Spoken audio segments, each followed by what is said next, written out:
Hello friends, welcome to my YouTube channel. Friends, today I am solving important question regarding automata or DOC. Okay, these questions are very important regarding NTA NET and GATE exam. Okay, so let's start.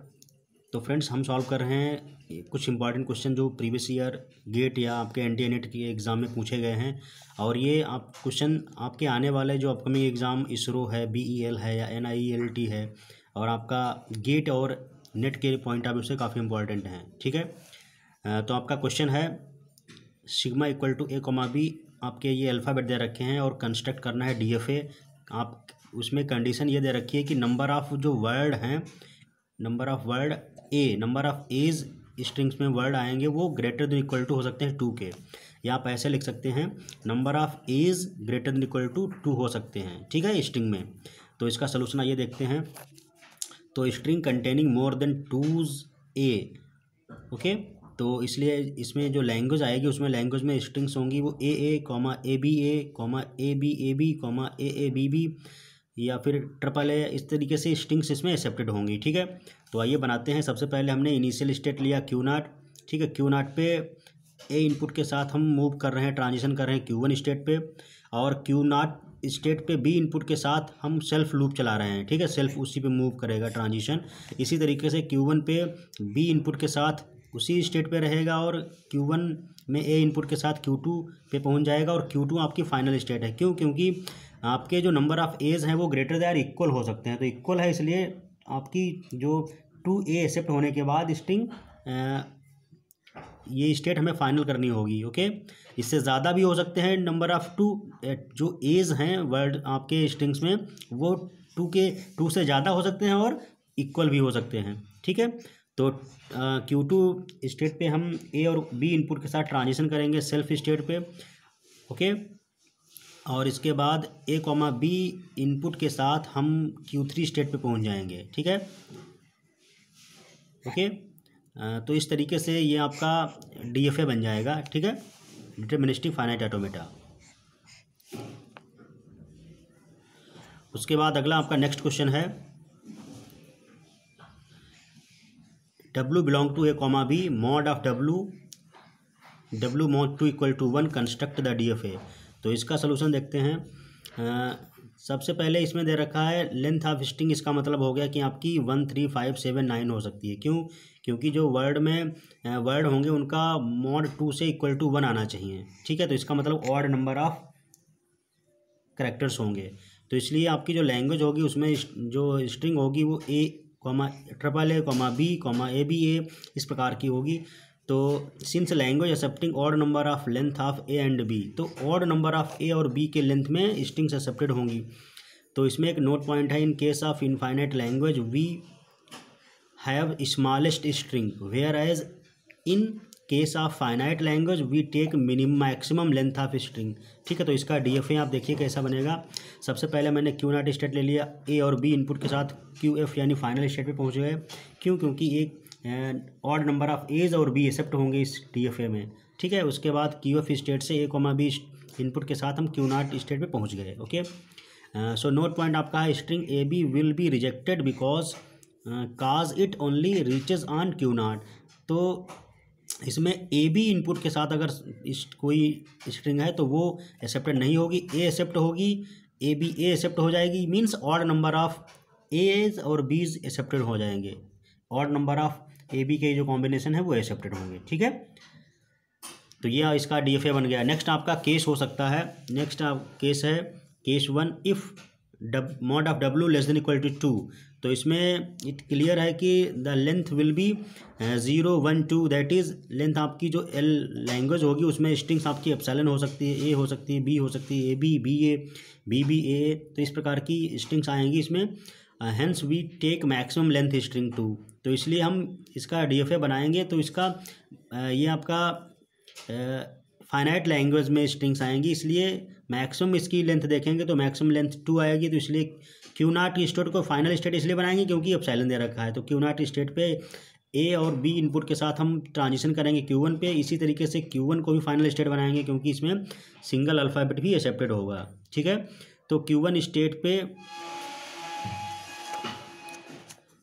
तो Q1 state पे ए और B input के साथ हम Q2 पहुंचेंगे और Q2 भी final state बनाएंगे, क्योंकि 2 लेटर्स का जो स्ट्रिंग होगी वो भी सेपरेट होगी। और Q2 के बाद ए कॉमा बी इनपुट के साथ हम डेड स्टेट पहुंच जाएंगे डी पे, और डी को ए कॉमा बी इनपुट के साथ सेल्फ लूप चला देंगे। ठीक है, तो ये आपका DFA बन जाएगा, जिसमें ये आपकी स्ट्रिंग्स एक्सेप्टेड होंगी। ठीक है, नेक्स्ट आपका क्वेश्चन है, ये काफ़ी इंपॉर्टेंट क्वेश्चन है। गेट या NTA नेट में 2 नंबर का क्वेश्चन पूछ लिया जाता है, डायरेक्ट स्टेटमेंट बेस्ड क्वेश्चन है, खासकर गेट में ज़्यादा ट्रिकी क्वेश्चन पूछता है ये। ठीक है, if number of A's in word mod 2 equal to 0 और can be written as number of A in word equivalent to 0 mod 2, तो इसमें हमें कैसे पता चले कि नंबर ऑफ स्टेट कितनी होंगी और फाइनल स्टेट कौन सी है।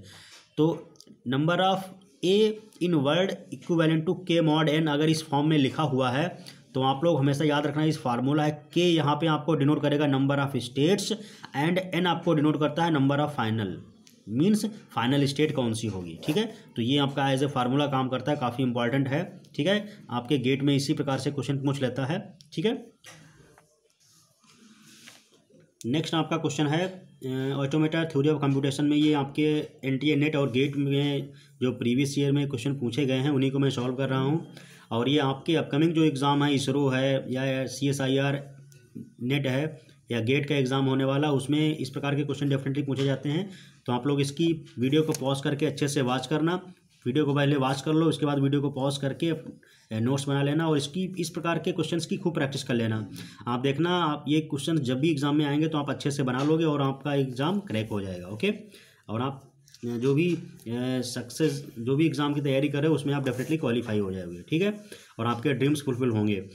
तो आपका क्वेश्चन कह रहा है construct a minimal DFA where W belong to A, B and number of A in word equivalent to 0 mod 2 and number of V in word is equivalent to 0 mod 2। तो ये कंडीशन आपकी दे रखी है, तो इस कंडीशन पे based आपको DFA बनाना है।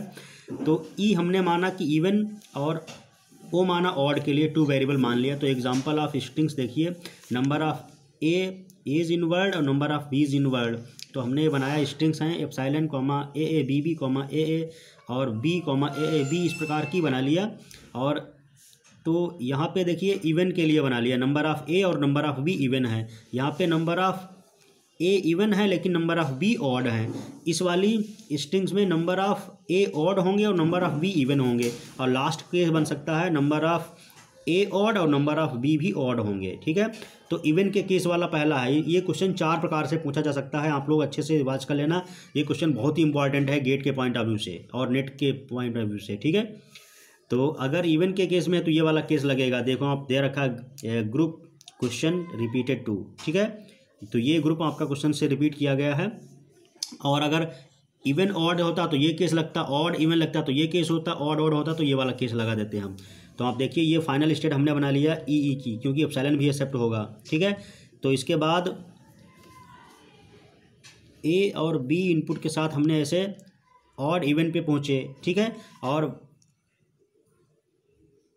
ये आपका सॉरी क्या होगा, ए बी नहीं होगा, ये ए के साथ मूव करेगा, ए। ठीक है, ए इनपुट के साथ इवन स्टेट से आपका ए इनपुट के साथ इवन ऑड इवन पे पहुँचेगा और ऑड इवन से फिर इवन पे आ जाएगा और ये फाइनल स्टेट है। उसके बाद बी से इनपुट आप इस स्टेट पे पहुँचेगा ऑड ऑड, और ऑड ऑड से ऑड इवन पे पहुँचेगा, और ऑड ऑड से ए इनपुट के साथ इवन ऑड पे पहुँचेगा और इवन ऑड से ऑड ऑड पे ए इनपुट के साथ पहुँच जाएगा। इसी तरीके से इवन ऑड पे इनपुट बी के द्वारा इवन इवन पे पहुँच जाएगा और इवन इवन से बी इनपुट के साथ इवन ऑड पे पहुँचेगा। तो ये आपका इस प्रकार से 4 क्वेश्चन एक क्वेश्चन में हो सकते हैं। ठीक है, तो आप देखिए ये DFA आपका एक्सेप्टिंग कर रहा है even number of A's and even number of B's को। इसमें आपके इवन नंबर ऑफ एज और इवन नंबर ऑफ बी ही एक्सेप्ट होंगे। ठीक है, ये इस प्रकार का डायग्राम बना है जिसमें नंबर ऑफ ए और बी इवन होंगे, वही एक्सेप्टेड होंगे। ओके, काफ़ी इंपॉर्टेंट क्वेश्चन है, ये गेट में पूछा गया है। आप लोग इसको अच्छे से वॉच कीजिए और वॉच करने के बाद नोट डाउन कर लेना, इसकी प्रैक्टिस कर लेना। ये क्वेश्चन आपके काफ़ी इंपॉर्टेंट है। नेक्स्ट आपका क्वेश्चन है TOC और ऑटोमेटा के रिगार्डिंग। तो इसमें आपका है construct the minimal DFA if number of A in word mod 3 equal to 0। तो आपका सोल्यूशन इसका देखते हैं। Sigma equal to A comma B आपके दे रखे हैं डिजिट्स, और and number of A in word mod 3 equal to 0 है। तो इसका मतलब है since length of string A remain multiplicative of 3 only. ठीक है, तो इसका मतलब 3 के मल्टीप्लाई में होगा, तो इसमें एप्सिलॉन भी होगा, इसलिए हमारी जो क्यू नॉट स्टेट है वो फाइनल होगी। और बी इनपुट के साथ हम सेल्फ लूप चला देंगे, ए इनपुट के साथ Q1 पे पहुंच जाएगा, और बी इनपुट के साथ सेल्फ लूप फिर Q1 पे पहुंच जाएगा, और ए इनपुट के साथ Q2 पहुंचेगा, और इसी तरीके से बी इनपुट के साथ सेल्फ लूप Q2 पे भी हो जाएगा, फिर Q2 से ए इनपुट के साथ Q नॉट पे आ जाएगा। इसका मतलब है देखिए ए मीन्स 3A के बाद अब फिर प्रीवियस स्टेट यानी Q नॉट पे आ जाएगा जो कि फाइनल स्टेट है। तो इसका मतलब है एप्सिलॉन ट्रिपल ए बी, या मतलब ऐसी स्ट्रिंग जिसमें ट्रिपल ए 6A 9A इस प्रकार के 3 A's के मल्टीपल में जो भी स्ट्रिंग्स होंगी वो एक्सेप्टेड हो जाएंगी। ठीक है, तो ये इसका DFA बना हुआ है। अगला इसमें केस हो सकता है if number of A in word mod 3 equal to 1 हो तो DFA क्या बनेगा, तो इसमें फाइनल स्टेट आपकी Q1 बन जाएगी। ठीक है, और Q नॉट पे बी ट्रांजेक्शन करेगा, ए इनपुट के साथ Q1 पे आएगा, Q1 से ए इनपुट के साथ Q2 पे, Q2 से ए इनपुट के साथ Q नॉट पे, और फाइनल स्टेट आपकी बस Q1 हो जाएगी। बस इतना सा अंतर है। ठीक है, बाकी बिल्कुल लगभग सेम रहेगा। ओके, तो ये काफ़ी लॉजिकल और इंपॉर्टेंट क्वेश्चंस हैं, ये गेट के पॉइंट ऑफ व्यू से 2 नंबर में काफ़ी इंपॉर्टेंट है। अगला केस हो सकता है if number of A in word mod 3 equal to 2 हो, तो इसमें आपका DFA क्या बनेगा, तो आपकी स्टेट जो फाइनल है वो Q2 बन जाएगी। Q नॉट स्टेट पे बी इनपुट के साथ ट्रांजिशन सेल्फ स्टेट पे करेगा, ए इनपुट के साथ Q1 पे, और Q1 पे भी बी इनपुट के साथ सेल्फ लूप एग्जीक्यूट होगा, फिर Q1 पे ए इनपुट के साथ Q2 पे आएगा, और Q2 से ए इनपुट के साथ Q नॉट पे पहुंच जाएगा। ठीक है, तो इसमें आप देख सकते हो कि हमेशा ऐसी स्ट्रिंग्स एक्सेप्टेड होंगे जिसमें नंबर ऑफ एज 2 हो। ओके, तो ये आपकी Q2 फाइनल स्टेट है। ओके, तो नंबर ऑफ एज आपके हमेशा 2 4 इस प्रकार के होंगे तभी आपकी स्ट्रिंग एक्सेप्टेड होगी, अदरवाइज नहीं एक्सेप्ट होगी। ओके, तो ये आपका मीन्स रिमाइंडर जो नंबर ऑफ एज का होगा 3 से वो 2 ही आएगा तभी एक्सेप्ट होगी, अदरवाइज एक्सेप्ट नहीं होगी। ये आपका जो DFA है उसमें सभी वो स्ट्रिंग्स एक्सेप्टेड होंगी जिसमें नंबर ऑफ एज 3 से रिमाइंडर 2 आना चाहिए। ठीक है, जैसे 2 5 और 8 इस प्रकार की जो स्ट्रिंग्स हैं नंबर ऑफ एज की वो एक्सेप्टेड होंगी, बाकी रिजेक्टेड होंगी। ठीक है, सो फ्रेंड्स ये आपके ऑटोमेटा और थ्योरी ऑफ कंप्यूटेशन के रिगार्डिंग काफ़ी इंपॉर्टेंट थे जो कि गेट एग्जाम में पूछे गए हैं।